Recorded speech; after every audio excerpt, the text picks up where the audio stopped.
Welcome to Reading the Bible Together podcast. I'm your host, Angela Smith.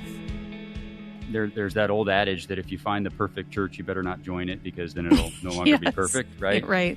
And I think that's true with community too. Mm-hmm. I mean, we need people, like you said, who we can be in community with, do life with, who recognize that we are going to fall down. And when we fall down, they won't trample us. They'll pick us back up. But if we want to be in community with those people, we have to be those people as well. And when the people around us fall, we've got to show grace. We've got to be able to pick back up. We've got to be able to build back up. And I actually think a little bit later in this chapter, you're talking about the difference between human knowledge and godly truth. I think that's really the difference, right? Human knowledge and human pride puffs up, and godly truth builds up and edifies. This series, we're looking at 2 Timothy. It's Paul's last letter to Timothy, and there are only 4 chapters, but they pack a punch. I am so glad you've joined us. Today we're talking about 2 Timothy 3:1 through 9, and my guest today is, if you listen to Faith Radio, if you listen to Susie Larson Live, you may have heard him there, or you may have heard him on his new show called The Equipped. My guest today is Than Bennett. Welcome, Than. Angela, thank you for having me. I'll just say very quickly, there is there's just nothing that I like more than digging into God's Word, and there are very few people, Angela, that I love doing it more than with the Faith Radio family and specifically with you. So thrilled to be here. Thanks. I'm excited about this passage specifically, and as I read it again, I remembered we did a sermon at church and a sermon series on 2 Timothy, which inspired I came back into the office and I was like, we should do 2 Timothy. And it was because of these first few verses in chapter 3, because I think they are so sobering. So before we get too far, would you read the scripture that we're going to be talking about today, and then we can get dug in? Yeah, I will. And I'll just say real quick, I echo those thoughts, Angela. And actually, this chapter is very special to me as well. Some of it is not in the text that we're going to look at specifically today, but at the appropriate time, I might give you a little bit of context of why it's important to me as well. But okay, so here's the text: 2 Timothy 3:1 through 9. It says, "But mark this: there will be terrible times in the last days. People will be lovers of themselves, lovers of money, boastful, proud, abusive, disobedient to their parents, ungrateful, unholy, without love, unforgiving, slanderous, without self-control, brutal, not lovers of the good, treacherous, rash, conceited, lovers of pleasure rather than lovers of God, having a form of godliness but denying its power, have nothing to do with such people. They are the kind who worm their way into homes and gain control over gullible women, who are loaded down with sins and are swayed by all kinds of evil desires, always learning but never able to come to a knowledge of the truth. Just as Jannes and Jambres opposed Moses, so also these teachers oppose the truth. They are men of depraved minds who, as far as the faith is concerned, are rejected. But they will not get very far because, as in the case of those men, their folly will be clear to everyone." So pretty uplifting passage there, Angela. Thank you for letting me read it. Yeah. And I want to hear, because I think the verses that you're talking about that have really stuck out to you are later in the chapter. So let's talk about those more at the end, but I want to hear what you have to say about later in the chapter. But first, what is standing out to you here?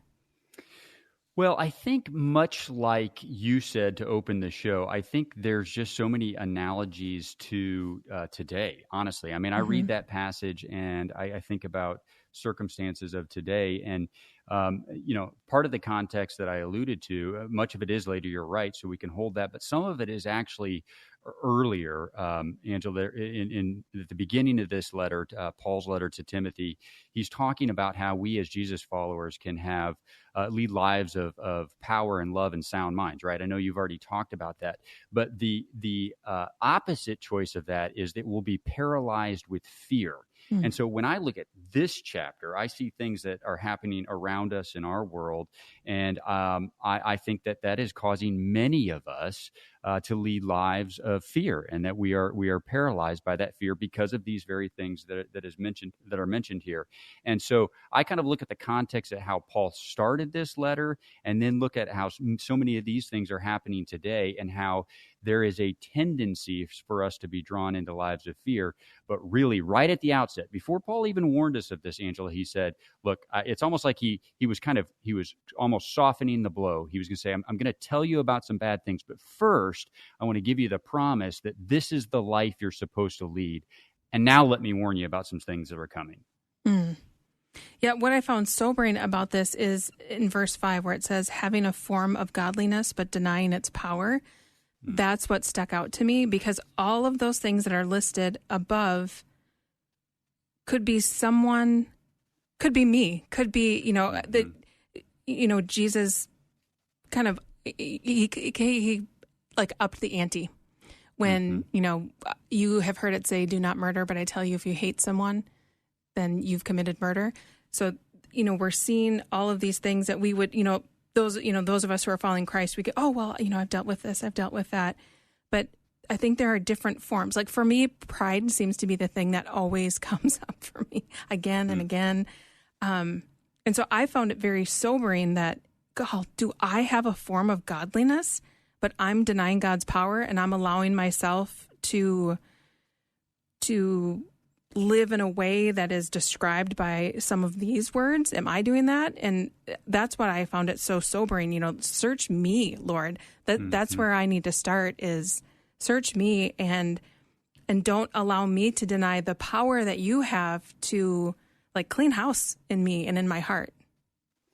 That's so good, Angela. I wrote something along those lines in a recent edition of the Equip newsletter, actually, and how God promises to make his power perfect, not when our power is at its maximum, right? He promises to make his power perfect actually when we are weak. And so, I want to add my power to God's power, so we'll have this ultimate power, right? And that's just not how it works. He wants to be glorified. And so he actually looks for places where we are weak to make his power relevant. And you look at these first 5 verses, and nothing needs his power more than many of those. And then maybe I just want to underscore something that you said as well, because I also, when I read it, I kind of stop on have nothing to do with those people. And I'm tempted to make that the main takeaway. Oh, look at all those other people who are doing these bad things. I should have nothing to do with them. But Angela, in order to have nothing to do with those people,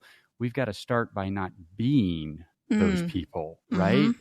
And so, much like you, I look at this list, and I won't go one by one because that would be a little depressing. But when I look at the list, I've got a lot of work to do here. I just do. And, I think all of these things reflect sort of a prioritization of self. They're all sort of selfish motivated, but many of them show up in my life. And so, I think it is important to have a takeaway that we need to, flee from evil and from people whose actions are not correct, and you don't want to be in the wrong place at the wrong time. And a lot of that is wisdom.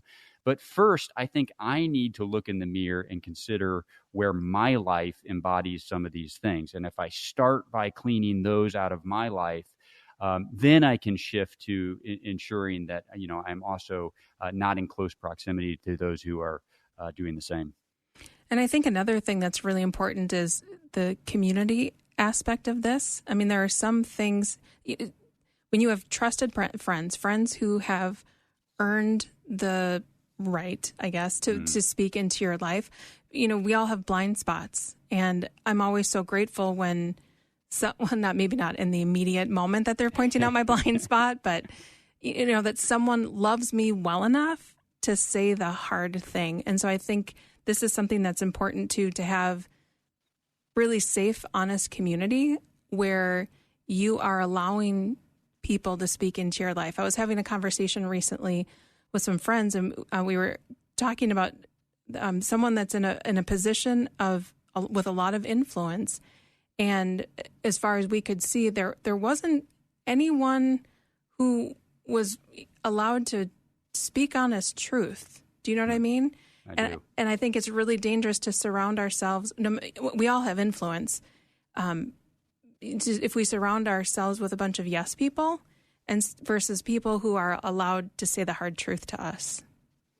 Yeah, that's good, Angela. And a few things came to mind. Number one, I think this is something that marriage is really good for, right? Nobody knows us like our spouse, and I think that's where maybe I am fortunate to get some honest truth about who I am. But here's the other thing: I would say also our kids, right? Our kids look at us; they're like little mirrors, right? And there's just also no filter there, and I mean that in a positive way. Like, you get an honest reflection of what your actions produce in other people and how they respond to us. And so I'm grateful for that. But then for your point about leaders, I think this should really change the way that we hold our leaders up as well. Because I think you're right. I think a lot of times leaders, especially spiritual leaders, maybe aren't surrounded by people that can speak into their lives.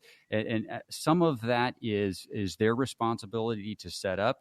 But Angela, I also think it's part of our role to love them well enough to be willing to support them, and support them in a way where, when there are flaws, we can either have conversations with them or continue to support them while walking them through it. I think, I won't go too far down this rabbit trail, but I think too often there's one of two options. Either we're so deferential to our spiritual leaders that everything is swept under the rug, or when the first fault comes up, which all of us have fault, all of us have sinned and fallen short, everybody hits the doors, right? And all of us need to live in community with each other, and that includes those who God has placed a mantle on to lead us. And so, that's convicting and challenging.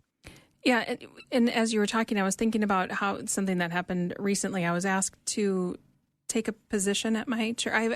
I worked at my church, and I had some issues with my church, but for a variety of reasons, we stayed there, and I'm really glad we did, because I'd heard Scott Sauls say once that if someone asked him, what happens when things get hard at church and you stay?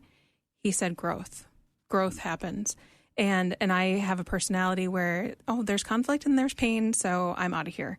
But we stayed, and so I've had to work through a lot of things. But I didn't realize until I was asked to do a particular position. And as I was praying about it and considering it and talking, getting wise counsel, I realized that I was hanging on to like almost an identity that, I'm someone who has trouble with our church. I don't have total buy-in. And if I was going to say yes to this thing that they were asking me to do, I was going to need to let go of that. And then it turned out, long story, but they had to withdraw it, and it was fine. But I was so grateful for the process of, and just to say, they didn't withdraw it because of me. It was because of other circumstances. But I was grateful for the process to go through to realize, oh my goodness, I was hanging on to that. I was hanging on to, I don't have total buy-in. So to your point of sticking around when things are getting hard, and loving people or loving a community when things are hard, and when maybe not everything is going right or people aren't doing everything right, sticking it out and continuing that process, continuing that community. Does that make sense?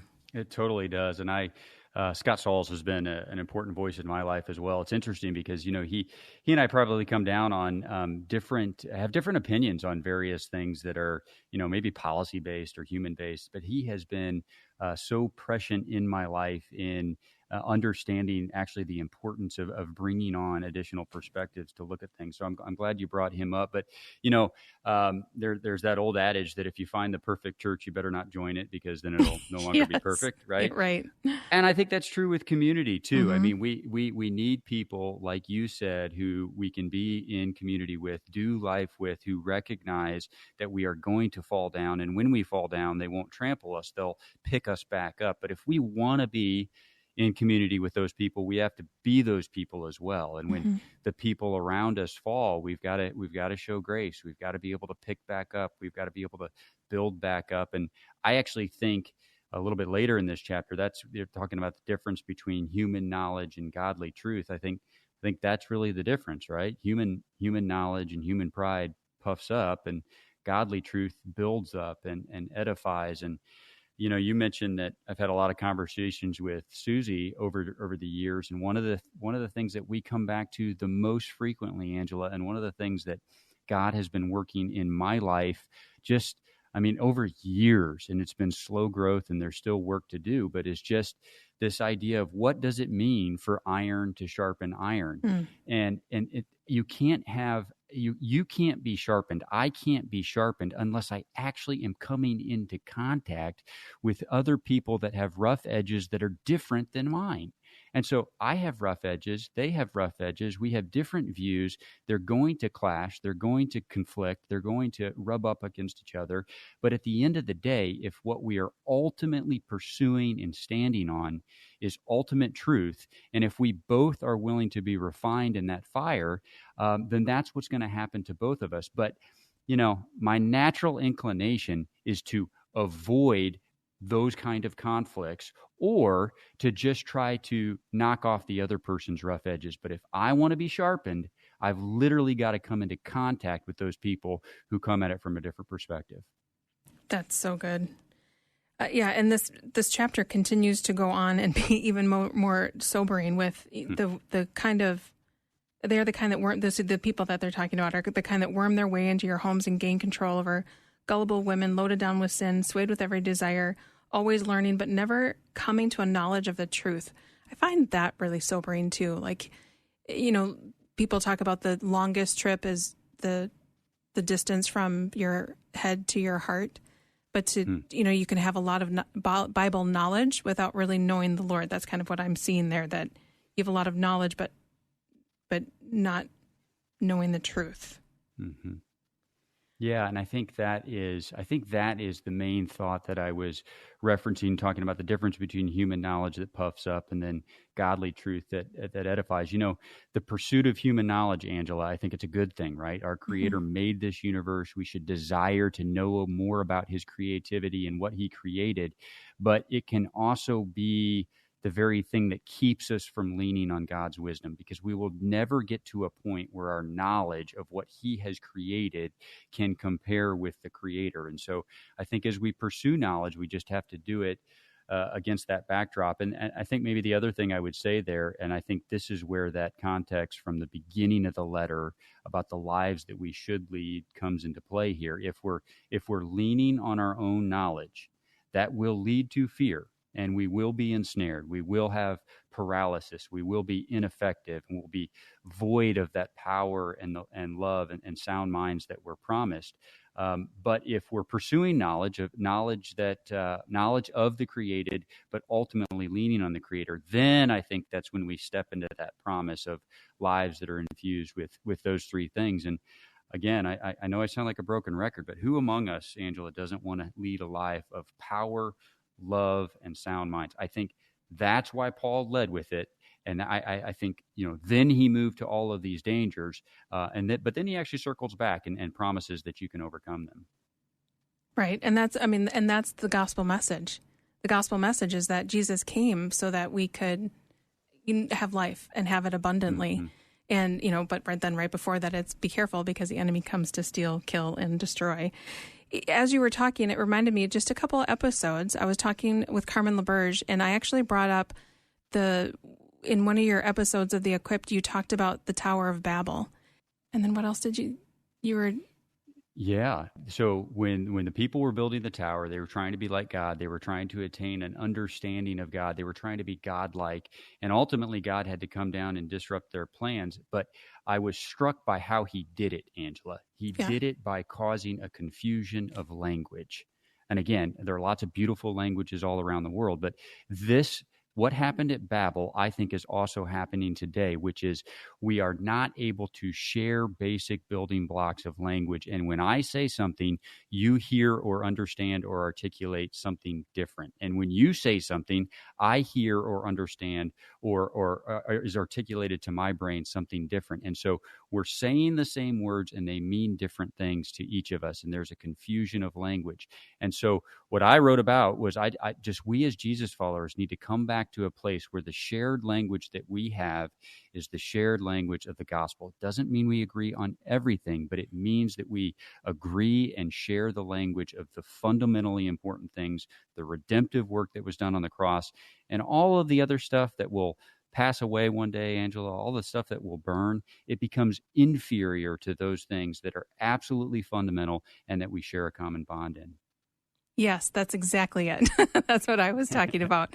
Because I think that, and it can feel exhausting when you don't feel understood, and the best form of communication is seeking to understand, not seeking to be understood. But it can feel exhausting when you feel like that people aren't understanding your words. And so I really appreciated the reminder to go back to, the gospel, go back to the message of it, not necessarily the language, French, English, German, but, what the gospel message is saying.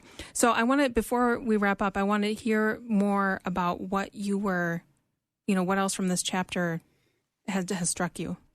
Yeah, and actually that's a really good segue, actually, because so we're talking at the beginning of this final chapter about all of these terrible times that are coming. And I'm not gonna steal the thunder of your next show, but just a few breaths later in this passage at the close of the letter, Paul writes that even in the midst of these terrible times that you and I have been talking about, he uses this phrase. He says that we can be thoroughly equipped for every good work. And so, without digging too deep on that, the current work that I'm doing right now, it's labeled Every Good Work. And the newsletter that I write is called The Equipped. The show that airs on Faith Radio is called The Equipped. And they're both rooted in that promise that shows up just a little bit after the passage that we're talking about today. And I bring that up because I actually don't think we can pull what we need to from the passage that we're talking about unless we look at it in context. And it's why it's so relevant to our times, because I think if we look at these 9 verses that we've looked at, we see today, right? Mm-hmm. But it could be said about a lot of times, and it's not the end of the story. It's not the end of this letter from Paul. And so I know you're going to talk about it in the next broadcast, but we can't read about these terrible times unless we do it from a posture of understanding that we're supposed to lead lives that are marked with power, love, and sound minds, and God's word can thoroughly equip us to engage not some of these issues. It can thoroughly equip us to engage all of them. So just a little bit of tease for the next show, but we might live in terrible times in some times, but you and I can still be thoroughly equipped for them.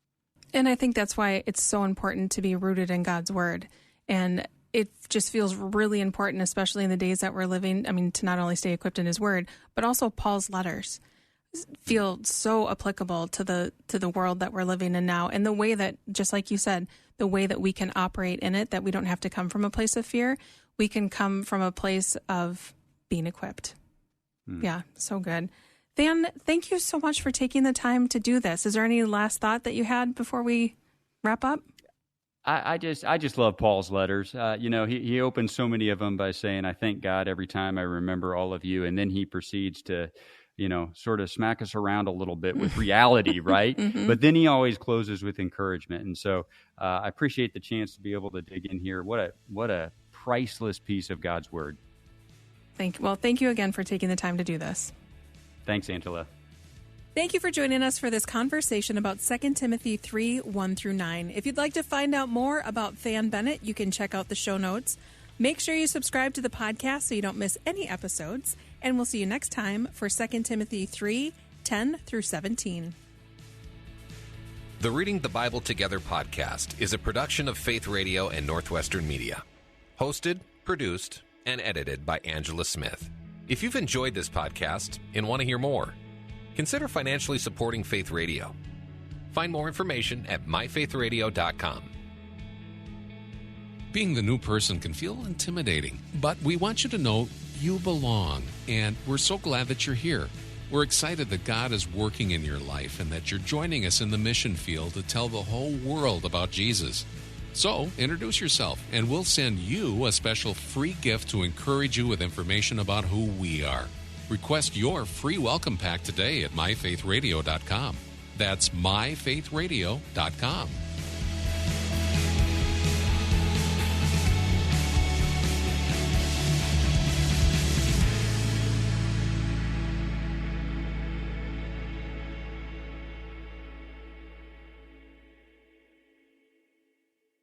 On the latest episode of the Wow God Stories podcast, we go to Africa. I was raised in Sierra Leone in a community that truly lived the phrase, "It takes a village." Until one day, the world outside Anita's village broke in. I didn't grow up in a war zone, but I watched one unfold in the country I love. God brought hope to her story and many others through radical provision. God began to direct us towards Uganda, Africa. I was born and grew up in the countryside of Ethiopia. Nanjan I met in Kigali, Rwanda. Discover how God showed up in the middle of war, loss, and impossible odds in Africa. Stories that'll make you say, "Wow, God." Wow, God. Wow, God. Wow, God Stories. Wherever you get your podcasts.